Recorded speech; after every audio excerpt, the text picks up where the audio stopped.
Hello, and welcome to the Fast Book Pod channel, where you'll find the best book summaries.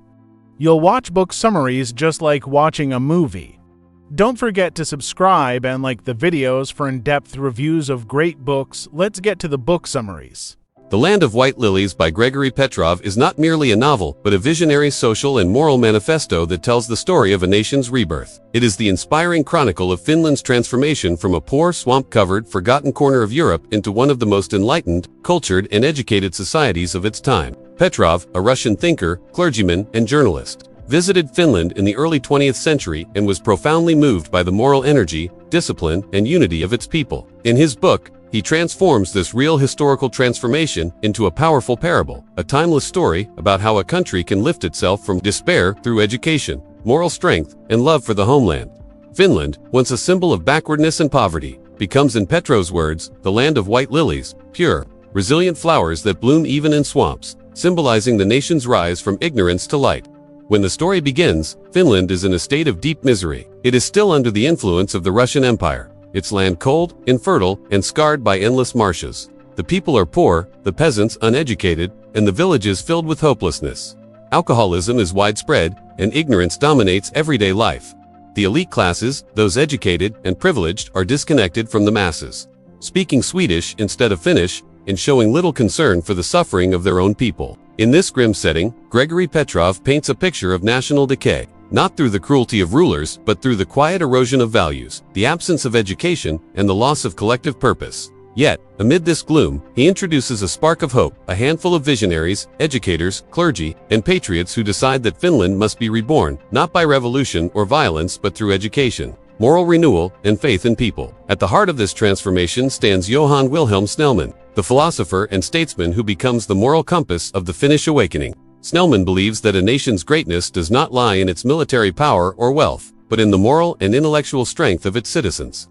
He argues that Finland will never truly be free unless its people think, speak, and dream in their own language, the Finnish language, which had long been neglected in favor of Swedish. To him, speaking one's language means reclaiming one's soul. Petrov describes how Snellman travels across the country, writing, teaching, and speaking, to inspire a new sense of national identity. Though many mock him and dismiss his ideas, Snellman persists. He reminds his fellow citizens that love of country is not built by speeches or flags, but by the daily acts of honest work, kindness, and learning. He becomes a symbol of intellectual courage, calling upon Finland's teachers, priests, and public servants to dedicate themselves to the spiritual resurrection of the nation. Petrov portrays education as the most powerful force of all. The heroes of this transformation are not soldiers or politicians, but teachers. Men and women who enter villages and towns with a burning desire to enlighten the people. They teach children to read and write, but more importantly, they teach them to think, to question, and to believe in goodness. Schools become sacred spaces of renewal, where discipline, cleanliness, honesty, and respect for nature are instilled in every child. Teachers become moral leaders, living examples of the values they teach. They live modestly, yet proudly, knowing they are shaping the future of the country one child at a time. Education is not limited to the classroom. It becomes a nationwide movement. Adults, too, are encouraged to learn, to attend lectures, to participate in discussions about farming, hygiene, and ethics. The Finnish people begin to take pride in knowledge as much as in labor, realizing that every educated person adds light to the nation's collective soul. Petrov also dedicates an important part of the book to the transformation of the clergy. In many countries, priests often encourage blind obedience and resignation to fate. But in Finland, under the new spirit of national rebirth, religion becomes a source of enlightenment rather than submission. Priests begin to preach not only about heaven, but about the moral duty of improving life on earth. In their sermons, they tell the people that true faith means honesty, compassion, and the will to work for the good of others. They teach that poverty is not a curse, and wealth is not a blessing if it is gained without virtue. Churches become centers of moral education and community, uniting people in shared purpose rather than separating them by dogma. The new Finnish priesthood stands shoulder to shoulder with the teachers, turning the church into a force of progress and human dignity. This great moral awakening spreads across every corner of the land. Artists begin to paint and compose in the Finnish spirit, poets celebrate the country's forests and lakes, and journalists use their pens not for gossip or politics, but to educate and uplift the masses. Petrov describes a Finland that slowly transforms from within, not through sudden miracles, but through countless small acts of courage, discipline, and love. He tells how peasants learn to drain the swamps and turn them into fertile fields, how families replace drunken gatherings with evenings of reading and music, How cleanliness and order become national virtues. The Finns learn that patriotism is not about slogans or hatred toward others. It is about loving one's land enough to make it better every day. Throughout the narrative, Petrov uses the metaphor of the white lily, a delicate flower that grows even in the muddiest swamps, symbolizing purity, perseverance, and rebirth. Just as the lily transforms the swamp into something beautiful, so too do the Finnish people transform their society. Petrov's language is poetic and full of moral conviction. He believes that any nation, no matter how poor or broken, can rise if it invests in the education of its youth and the moral integrity of its citizens. He contrasts Finland's path with that of many other nations where progress is measured only in industrial or military terms. In Finland, the foundation of progress is the human soul, cultivated through honesty, hard work, and compassion. Another key idea in Petrov's work is leadership through example. He insists that true leaders do not command others but inspire them. The Finnish leaders, whether teachers, priests, or public servants, lead by personal integrity.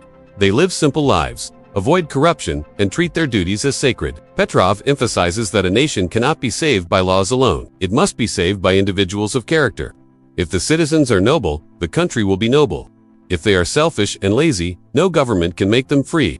Through Finland's example, Petrov teaches that moral reform must come before political reform. Only then can true democracy flourish. As the years pass in the narrative, Finland changes profoundly. Villages once sunk in despair become centers of activity and pride. Young people grow up with a sense of purpose and responsibility. The country invests in libraries, universities, and schools. The Finnish language, once considered inferior, becomes the language of literature, science, and education.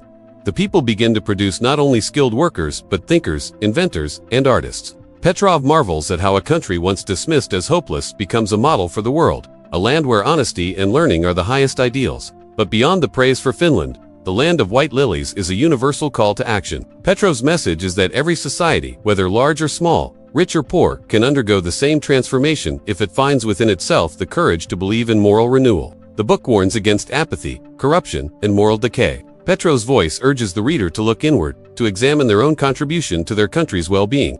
He writes that it is easy to blame governments, systems, or history, but true change begins with the individual conscience. A teacher who inspires one child, a worker who does his job with care, a priest who preaches with sincerity. These are the real revolutionaries. Petrov concludes his reflection by returning to the image of the white lilies, flowers that grow in the purest and also in the most polluted waters, always reaching upward toward the light.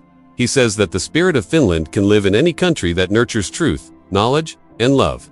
The story of Finland's rebirth thus becomes a metaphor for human potential. No matter how dark the circumstances, with faith in education, honesty, and hard work, any people can transform their destiny. In the end, the Land of White Lilies is not just about one nation's success. It is about the essence of civilization itself, the belief that the moral and intellectual development of each citizen is the foundation of progress. Petrov's timeless vision reminds us that every society must cultivate its own white lilies, individuals who rise from the mud of ignorance and indifference, bringing light, purity, and hope to the world around them. It was a very good book. Did you like it too? You can write your thoughts in the comments section. See you in the next summary.